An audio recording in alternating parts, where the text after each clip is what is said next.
The great chamber of the Galactic Council stretched for nearly a mile in every direction, and its ceiling rose so high that clouds actually formed near the top, drifting lazily between pillars of crystal and light that had stood for 10,000 years. Ambassador Elena Vasquez walked alone across the polished floor, her footsteps echoing in the silence as 12 ancient species watched her approach from their elevated thrones. And she could feel their eyes on her like the weight of mountains pressing down on her shoulders. She was 47 years old, a diplomat who had spent her entire life preparing for this moment, and she carried with her the hopes of 8 billion humans back on Earth, who had dreamed of this day since they first looked up at the stars and wondered if they were alone. They were not alone. And today humanity would finally take its place among the stars. The Volante High Speaker sat at the center of the council, his pale blue skin shimmering with bioluminescent patterns that shifted with his mood. And right now, those patterns showed only contempt as he looked down at the small human woman standing before him. "You may speak. Creature from the quarantine world," he said, his voice booming through the chamber with the help of ancient technology that made every word feel like thunder. Elena did not flinch at his tone because she had been warned that the council did not respect humanity, that they viewed her species as primitive apes who had somehow stumbled upon faster than light travel by accident rather than design.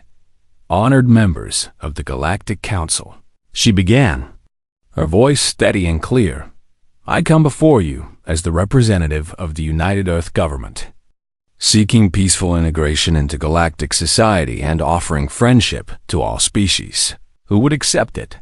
Laughter rippled through the chamber, and Elena felt her heart sink as she watched the Kethari Archon lean forward on his throne, his insectoid face clicking with amusement.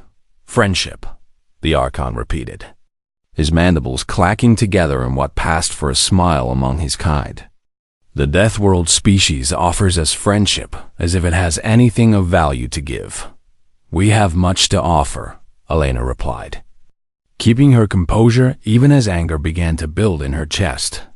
"Human creativity, human determination, human science that achieved in 300 years what took your species 3,000. The chamber went silent, and Elena knew immediately that she had made a mistake because the council did not. Like being reminded that humanity had advanced faster than any species in recorded galactic history, the Zorvan Collective spoke next, their hive mind voice coming from a dozen bodies that sat together on a single massive throne. "You dare to compare your primitive achievements to ours, and you dare to speak of your science as if building crude rockets and simple fusion reactors makes you our equals. I meant no disrespect," Elena said quickly, trying to recover from her error. "I only wish to show that humanity can contribute to galactic civilization, that we can be partners rather than subjects." The Volante High Speaker raised one long-fingered hand, and silence fell across the chamber like a blanket of ice. "Partners," he said slowly, tasting the word as if it were poison on his tongue. "You come from a world so dangerous that we quarantined it for 50,000 years. A world where everything tries to kill everything else, where your own species spent most of its history killing itself. And you speak of partnership." Elena opened her mouth to respond, but the High Speaker cut her off with a gesture.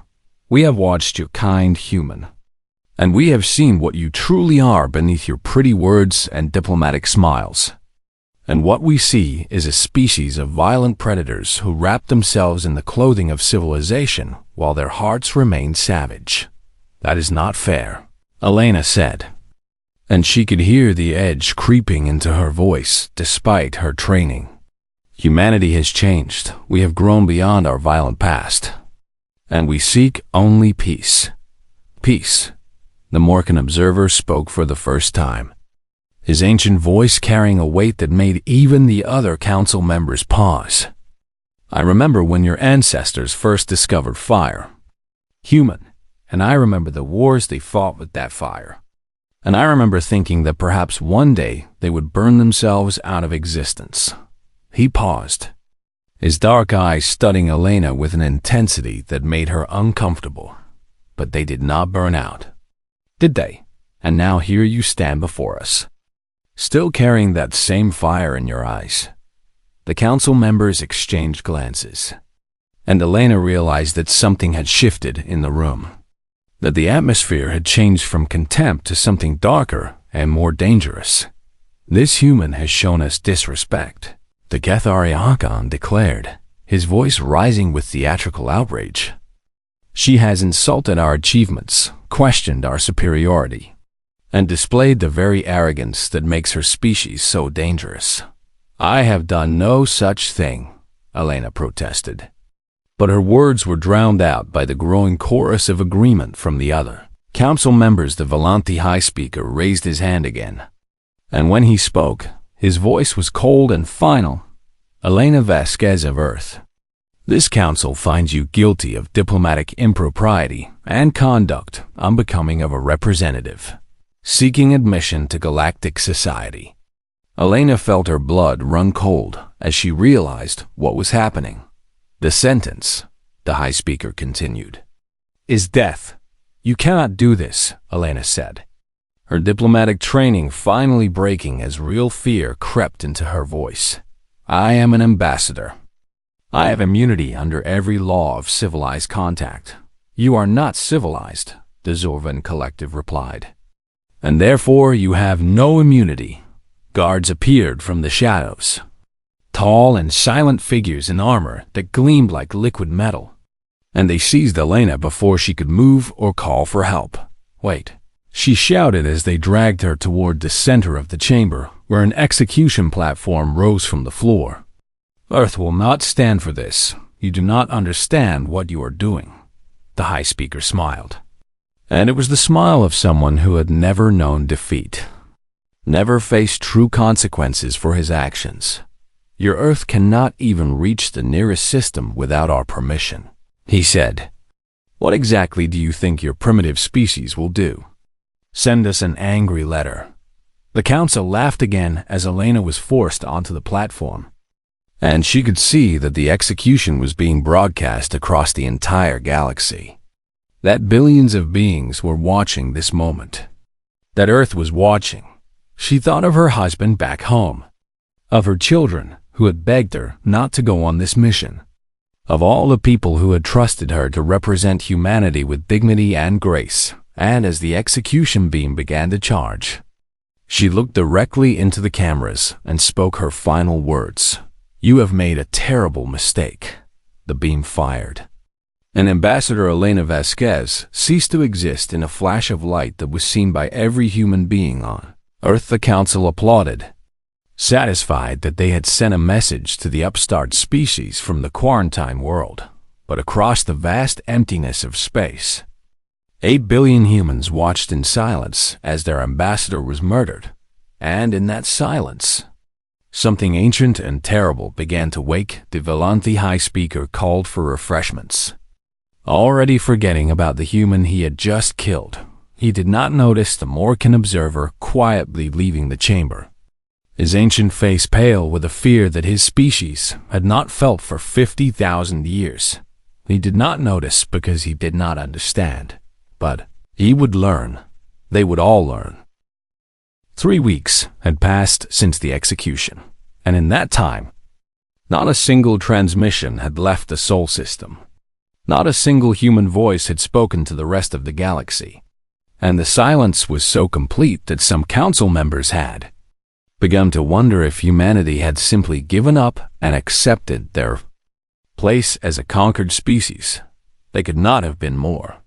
Rung deep beneath the city of Geneva, in bunkers that have been built to survive nuclear war and then rebuilt to survive things far worse, the leaders of every nation on Earth sat in a chamber that had not been used since the darkest days of the final. War President General Marcus Chun stood at the podium, his face carved from stone as he looked out at the assembled representatives of humanity. And when he spoke, his voice carried no anger, no rage, only a cold certainty that sent shivers down the spines of everyone who heard it. "You have all seen what they did to Ambassador Vasquez," he said. "You have all watched as they murdered her for the crime of being human, for the crime of asking for friendship, for the crime of existing." He paused, letting the weight of his words settle over the chamber. "For 300 years, we prepared for the possibility that we might find life among the stars. And for 300 years, we hoped that life would greet us as friends." Behind him, a massive screen flickered to life, displaying two words that every person in the chamber recognized: extermination. This protocol was created in secret by the founders of the United Earth Government. Chung continued. "It was designed as a last resort, a contingency for the worst possible scenario. A plan that we all prayed would never need to be used." He turned to face the screen, and when he spoke again, his voice was barely above a whisper. "The scenario has arrived." The chamber erupted in murmurs and whispers. But Chen raised his hand and silence fell immediately. "Protocol extermination is not a plan for war," he explained. "It is a plan for extinction, not ours, but theirs. And it represents the total mobilization of every human resource, every human mind, every human heart toward a single purpose." He turned back to face the assembly. "The systematic dismantling of the Galactic Council and every species that supported the murder of our ambassador."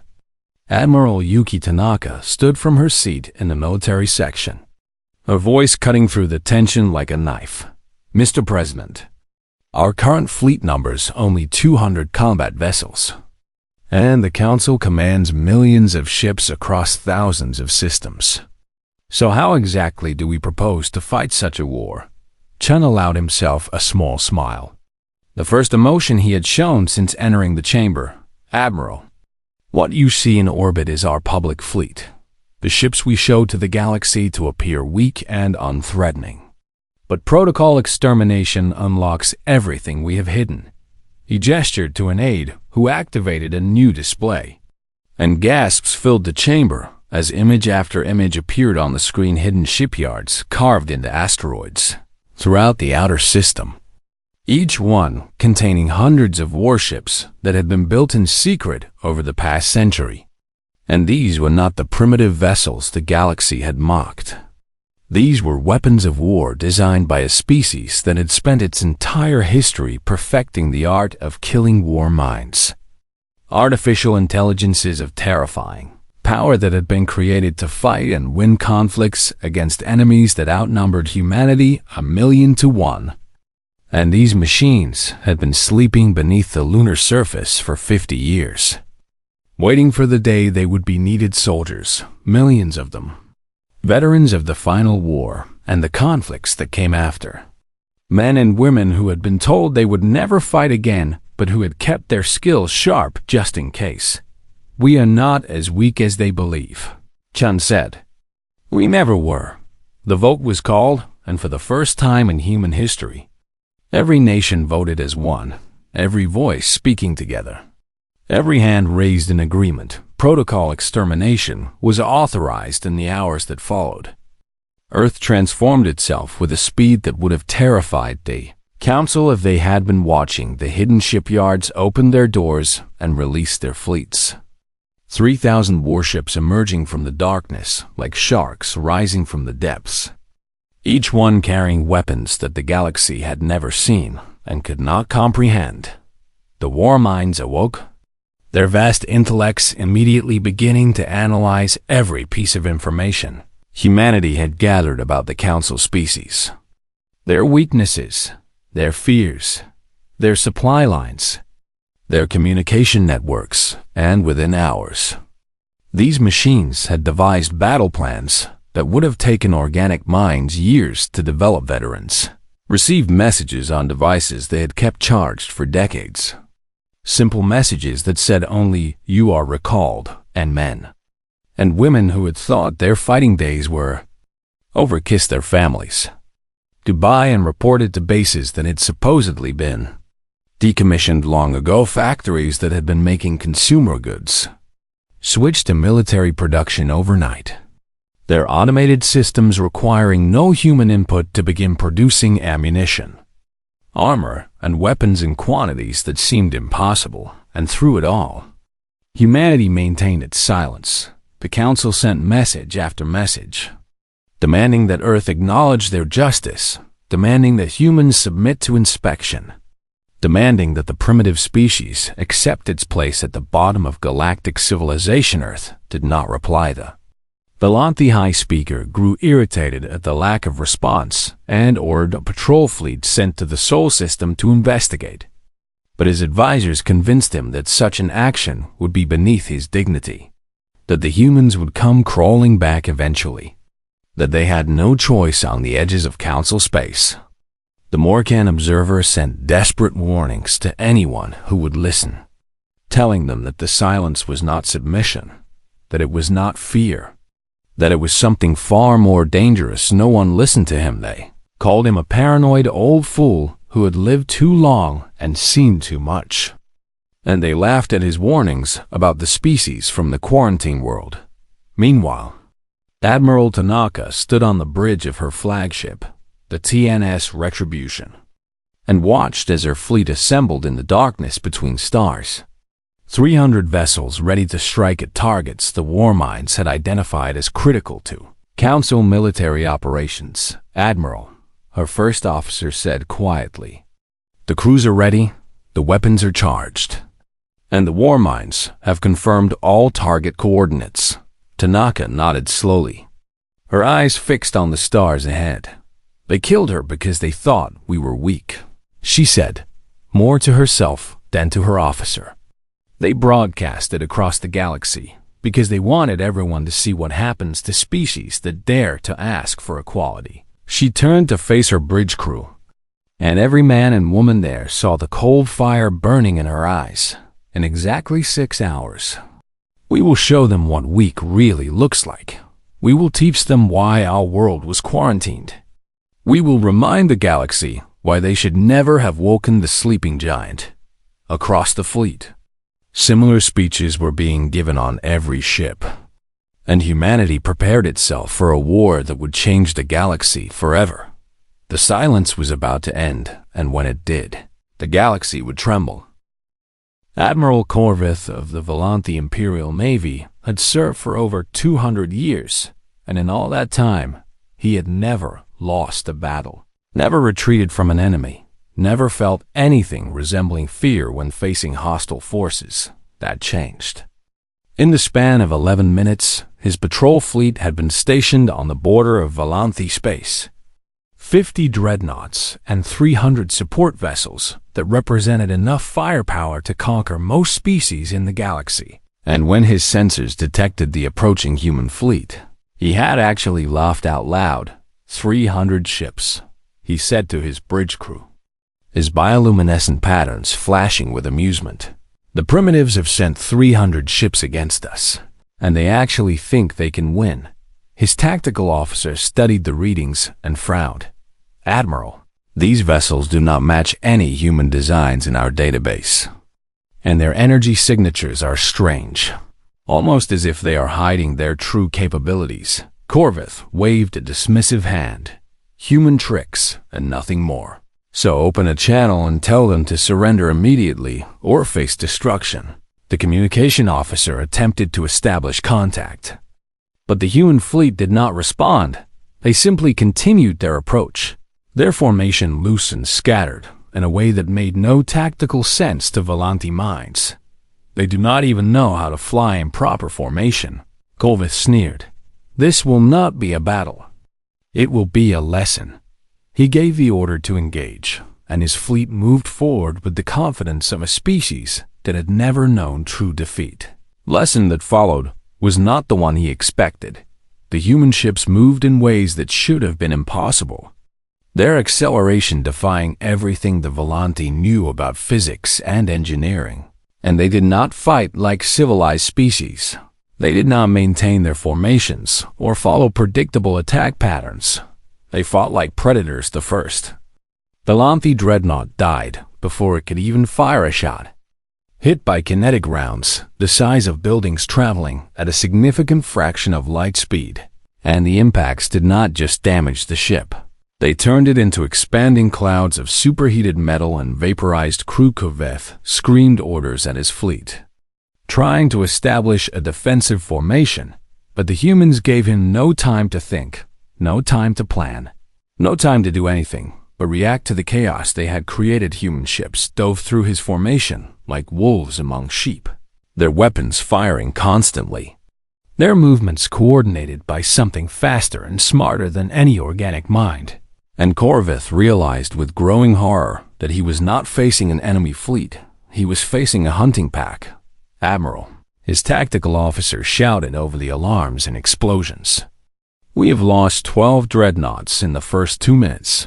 Their weapons are punching through our shields like they do not exist." Nuclear fire bloomed across space as human missiles found their targets, and antimatter warheads turned Volante ships into miniature stars that burned briefly and then went dark forever. Kova watched his fleet being torn apart and finally understood why Earth had been quarantined. It was not because humans were primitive or weak, it was because they were dangerous beyond measure. He tried to order a retreat, but the humans had already cut off his escape routes, their ships moving to surround his fleet with a precision that spoke of cold calculation rather than battle rage.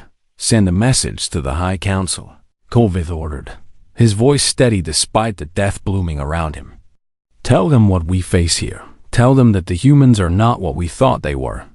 His communication officer worked frantically at his console. "Admiral, I cannot establish a link. The humans are jamming all frequencies.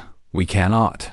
He never finished his sentence because a human kinetic round struck the bridge, and Admiral Corvette's 200-year career ended in a flash of fire and screaming metal across the battlefield. Admiral Yuki Tanaka watched the last Volante ship die and felt nothing resembling satisfaction, only the cold determination that had carried her through this engagement. "Casualties?" she asked her first officer. "0 capital ships lost, Admiral. 17 fighters destroyed with crews recovered. And total human deaths currently stand at 43. Tanaka nodded slowly. 43 lives for 50 dreadnoughts, and 300 support vessels. And they call us primitives. She turned to her communication officer. "Open a channel to the Galactic Council. Maximum broadcast power. I want every species in this galaxy to hear what I have to say."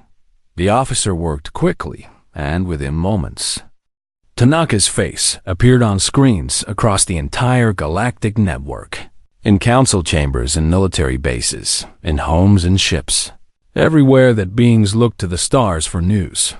"This is Admiral Yuki Tanaka of the Terran Navy," she said, her voice carrying the weight of 8 billion angry humans. "3 weeks ago, you executed Ambassador Elena Vasquez for the crime of asking for friendship. And you broadcast her murder across the galaxy because you wanted to teach humanity a lesson about its place in your civilization." She paused, letting her words sink in. "Consider this our response." Behind her, the burning wreckage of the Volante fleet filled the screen, debris fields stretching for thousands of kilometers. And every being watching understood that this was not a defeat. This was an annihilation. "Elena Vasquez sends her regards." Tanaka continued, "We will not stop. We will not negotiate. We will not accept anything less than justice for her murder. And we will teach the galaxy a lesson of our own." She leaned forward, her eyes burning with cold fire. "You showed the galaxy that humanity can be killed without consequence. And we are here to correct that lesson. So run if you wish, hide if you can, beg for mercy if you think it will help. But know that we are coming, and we do not forget, and we do not forgive." The transmission ended, and across the galaxy, species that had laughed at humanity fell silent as they began to understand what they had awakened in the weeks that followed. Human fleets struck simultaneously across 12 systems, hitting military targets with surgical precision, destroying shipyards and defense platforms and communication relays, crippling the Council's ability to coordinate a response.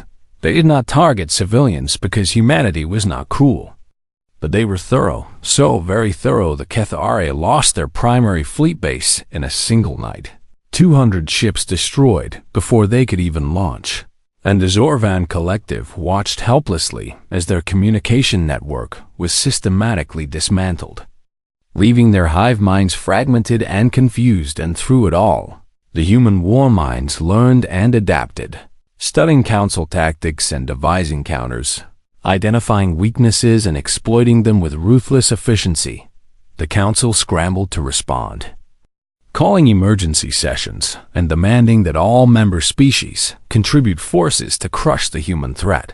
But their coalition was already showing cracks. 3 species had lost so much that they could barely defend their own borders, and others were beginning to wonder if perhaps it would be wiser to seek peace with humanity rather than continue fighting a war they could not win. The Lanthi High Speaker raged and threatened and demanded vengeance.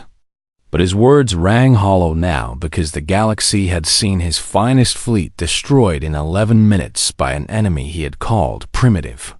The war had barely begun, and already the Council was losing. Humanity was not fighting to achieve objectives or gain territory. Humanity was fighting to win, and they were winning.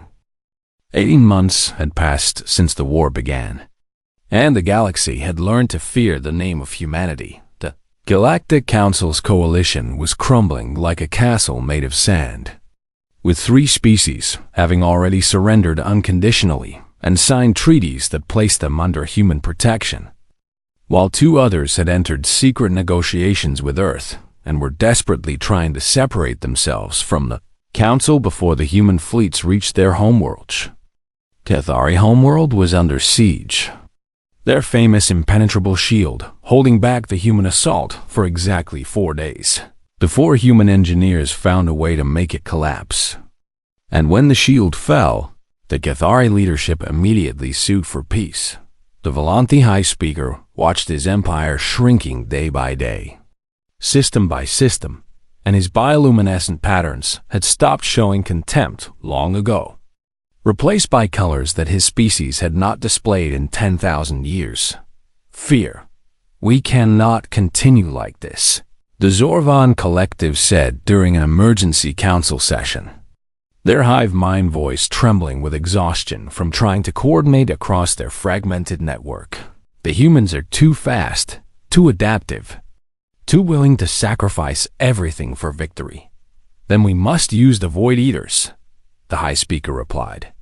And the chamber fell into horrified silence. The Void Eaters were ancient weapons, biomechanical horrors that had been created by a species long extinct. And they had been forbidden for 10,000 years because of what they had done to that species. They consumed everything, adapted to every weapon, multiplied without limit, and once released, they could not be controlled or stopped. You cannot be serious, the Morkan observer said, his ancient voice carrying genuine horror. The Void Eaters ended civilizations.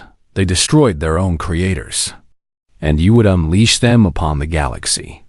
I would unleash them upon humanity, the High Speaker snapped. They are the only weapon we have left that might stop these monsters from Earth. The vote was close, closer than any vote in Council history. But in the end, desperation won over caution. And the ancient vaults were opened. The Void Eaters were released at the Battle of Cygnus Gate, where 3 human fleets had gathered for a major offensive against Council core worlds.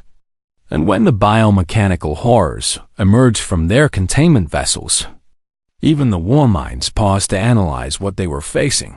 The creatures moved through space like living shadows, consuming ships and converting their mass into more of themselves, adapting to weapons almost instantly, and multiplying at a rate that defied comprehension for the first time since the war began. Human forces retreated. Admiral Tanaka watched from a safe distance as the Void Eaters consumed everything in their path, friend and enemy alike. And she understood that she was facing something that human weapons could not simply shoot until it stopped moving. Fall back to defensive positions. She ordered her fleet. And get me a direct line to Earth. We need something bigger. The galaxy watched with grim satisfaction as humanity finally faced an enemy they could not defeat. And the Council allowed themselves to hope that perhaps they had found a way to win this war after all. They celebrated too soon, 3 days after the Battle of Cygnus Gate. Sensors across the galaxy detected something massive emerging from human space.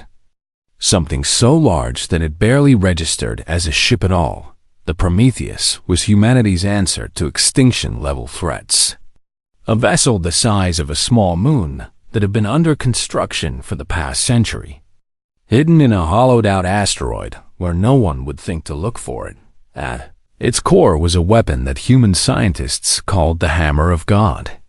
A directed entropy cannon that could age matter into dust in an instant, accelerating the natural decay of atoms until ships became rust and flesh became bones, became nothing at all. Captain David Chun, son of President General Marcus Chun, commanded the vessel, and as it approached Cygnus Gate, he broadcast a single message to his fleet: for Elena, for Earth, for spite.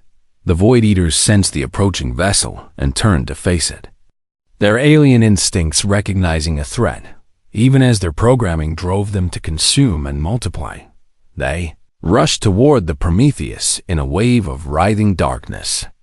Millions of individual creatures moving as one terrifying mass.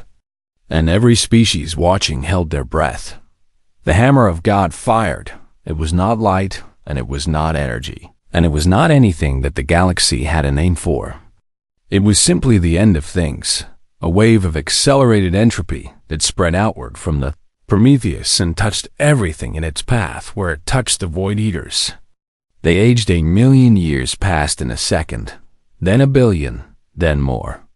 And the biomechanical horrors that had terrorized the galaxy for longer than most species had existed simply fell apart. Their components decaying into dust, their programming degrading into noise, their threat ending not with an explosion, but with a quiet dissolution into nothing. Every single Void Eater at Cygnus Gate ceased to exist. The weapon burned itself out after that single use. The Hammer of God too powerful to survive its own activation. But it did not matter because the job was done. Captain Chun looked at the empty space where an extinction-level threat had been moments before, and he felt the weight of what humanity had created. The terrible responsibility of possessing such power. Send a message to the Council. He ordered his communication officer. The message was simple. We told you that you made a mistake, and you answered by unleashing horrors upon the galaxy. So know this. There is nothing you can do that we cannot answer. There is no weapon you can build that we cannot surpass. And there is no depth to which you can sink that we will not follow you. The Volanthi High Speaker received this message and finally understood what the Morkan had tried to warn them about. Humans were not just dangerous because they were violent or aggressive or willing to fight. They were dangerous because they were creative. Give them a problem, and they would solve it, even if the solution required building weapons that violated the fundamental laws of physics. Even if the solution meant creating things that should not exist. The High Speaker sent a desperate plea for peace to Admiral Tanaka, offering concessions and reparations, and anything else that might end this war before humanity built something even worse than the Hammer of God. Tanaka's response was delivered by her communication officer with cold precision. You could have had peace. You chose execution. Now you will have consequences. And this war ends when we decide it ends, not when you become afraid. The Council met for what they all knew might be their final session. And the chamber that had once rung with laughter at human expense was now silent with fear. What do we do? The Zorvan Collective asked. And for the first time in their existence, their hive mind had no answer. The Morkan observer stood slowly, his ancient body creaking with age. You surrender, he said simply.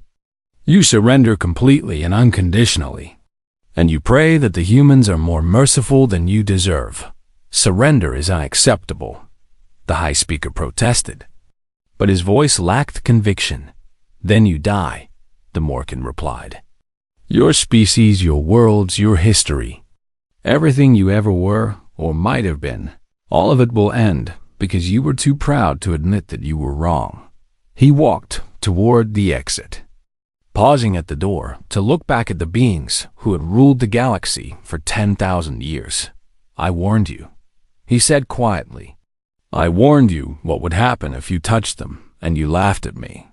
So now you will learn the lesson that my species learned 50,000 years ago. What lesson? The High Speaker asked. The Morkan's ancient eyes held something that might have been pity. Never wake a sleeping predator. And never, ever, give it a reason to hunt you. He left. And the council sat in silence as human fleets continued their advance toward the heart of their civilization. The end was coming, and there was nothing they could do to stop it. 2 years had passed since Ambassador Elena Vasquez was executed in the Great Chamber of the Galactic Council. And now that same chamber looked very different than it had on that terrible day. Elevated thrones, where 12 ancient species had once sat in judgment, were empty now. Their occupants standing below on the same polished floor where Elena had walked to her death. And they were not standing proudly or defiantly. They were kneeling. President General Marcus Chun walked into the chamber with the same slow, measured steps his ambassador had used 2 years ago. And behind him came a delegation of human military officers, diplomats, and scientists who had helped win the war that should have been impossible. Admiral Tanaka was there, her face showing no emotion as she looked at the beings who had ordered the execution that started everything. And Captain David Chun stood beside his father, his eyes moving constantly as he assessed the room for threats. Even though he knew none would come, the Volante High Speaker knelt at the front of the assembled council members, his bioluminescent patterns cycling through colors of shame and fear and resignation. And when he looked up at the human president, there was no trace of the contempt he had shown Elena. We surrender, he said, his voice barely above a whisper, completely and unconditionally. As you demanded. Chun did not smile, did not gloat, did not show any satisfaction at seeing his enemies brought low. You murdered our ambassador, he said, his voice the same cold calm it had been since this war began. You broadcast her death across the galaxy as entertainment, and you laughed when she told you that you had made a mistake. The High Speaker flinched at the reminder. For 2 years, you have watched your fleets burn, your worlds fall, your coalition crumble. And now you kneel before me hoping that mercy will spare you from the consequences of your arrogance. He paused, looking at each of the kneeling council members in turn. You believed humanity was weak because we sought peace instead of war. And you believed we were primitive because we were young among the stars. And you believed we could be broken because no species had ever defied you before. Behind him, on the very platform where Elena had been executed, a statue had been erected, cast in metal salvaged from the wreckage of council warships. And it showed Elena as she had been in her final moment, standing proud and unafraid, her hand raised in a gesture of defiance. You were wrong on every count, Chun continued. And now you will live with the knowledge of how wrong you were for the rest of your lives. He nodded to Admiral Tanaka, who stepped forward with a data tablet containing the terms of surrender. The Galactic Council is hereby dissolved permanently, she read, her voice carrying across the chamber. All member species will reduce their military forces to defensive levels only, with human observers ensuring compliance. The assembled council members shifted uncomfortably, but said nothing. Reparations will be paid to Earth and its allies in the form of technology, resources, and labor, with the amount and duration to be determined by human authorities. Still no protest, though the High Speaker's patterns flickered with something that might have been resentment. And finally, All species will teach their children and their children's children what happened here and why it happened, so that no future generation forgets the cost of underestimating humanity. Tanaka lowered the tablet and looked at the kneeling aliens with cold satisfaction. Those are the terms. Do you accept them? The high speaker opened his mouth to respond, but Chen raised a hand to stop him. There is one more clause, he said. One that is not on that list because it is not about punishment. The council members looked at him with confusion, and even some of the human delegation seemed surprised. Humanity demands the establishment of a galactic court of rights, Chun announced. A body that will ensure no ambassador of any species, human or otherwise, can ever be executed without a fair trial and legal representation. The confusion in the chamber deepened. We demand protections for weak species against exploitation by the strong. Laws against quarantining developing worlds and preventing them from reaching the stars. And freedom of movement for all sentient beings across the galaxy. The high speaker stared at Chun with an expression that bordered on disbelief. You are demanding that we protect others from what we did to you. Yes, but why? You have won. You could take everything from us. You could enslave us or destroy us or do anything you wished. So why would you create laws that limit your own power? Chun was quiet for a moment, his eyes moving to the statue of Elena Vasquez that stood behind him. Because she would not have wanted us to become you. He turned back to face the council. Elena came to this chamber offering friendship, and you answered with murder, so we answered with war. But war was never the point. He walked closer to the kneeling aliens, his voice softening slightly. Justice was the point. And justice means more than punishment for those who wronged us. It means building something better so that no one has to suffer what Elena suffered. Captain David Chun stepped forward to stand beside his father. The galaxy will remember what happened here, he said, addressing the aliens directly. For 1,000 generations, species will tell stories about what happens when you underestimate humanity. And those stories will keep them afraid of us. He paused, looking at each kneeling figure in turn. But we do not want your fear. We want your respect, and respect cannot be taken by force. It can only be earned through actions. He gestured to the terms of surrender. These demands could have been much harsher, and we had the power to make them so.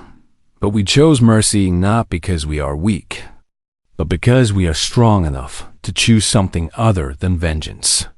The Morkan observer, who had been standing apart from the other council members, finally spoke. You could have become tyrants, he said, his ancient voice filled with wonder. You could have ruled the galaxy through terror as we once did. But instead you choose to build laws that will protect even those who wronged you. He shook his head slowly. In 50,000 years of watching your species, I never imagined you were capable of this. Chun looked at the ancient alien with something approaching respect. We are capable of anything, he said simply. That is what makes us human, and that is what the galaxy failed to understand about us. He turned one final time to address the assembled. Council members, you will sign these terms, and you will honor them. And in time, perhaps you will come to see that what we have offered you today is not defeat, but a chance to be better than you were. The high speaker bowed his head in acceptance, and one by one, the other council members followed his example. The war was over in the months and years that followed. The galaxy changed in ways that no one could have predicted. Human ships patrolled the space lanes, not as conquerors, but as peacekeepers, ensuring that the strong did not prey upon the weak as they had for millennia. The Galactic Court of Rights heard cases from species that had never dared to speak against the council before, and justice was delivered to those who had been wronged. New species emerged from quarantine, welcomed into galactic civilization by humans who remembered what it felt like to be judged as primitives. And these young species grew to see humanity, not as terrifying warriors, but as protectors and allies. and in the Great Chamber on Nexa Prime, where Elena Vasquez had been murdered and where the Council had surrendered. Her statue stood as a permanent reminder of what humanity could do when pushed too far, and a reminder of what humanity chose to do instead of destroying everything. The galaxy learned many lessons from those 2 years of war, and they learned to respect human creativity and human determination and human capacity for violence when violence was required. But the most important lesson was this: humans did not fight because they loved war. They fought because they loved each other, because they would burn down heaven itself to protect one of their own, and because they believed that even their enemies deserved a chance to be better. That was what made them terrifying, and that was what made them great 1,000 years later. Children of every species learned the story of Ambassador Elena Vasquez, the woman who died believing in friendship and whose death gave birth to a better galaxy. And they learned that when dealing with humans, it was always better to offer a hand in peace than to raise one in anger, because humans never forgot and humans never gave up. And heaven help anyone who made them choose between peace and their own.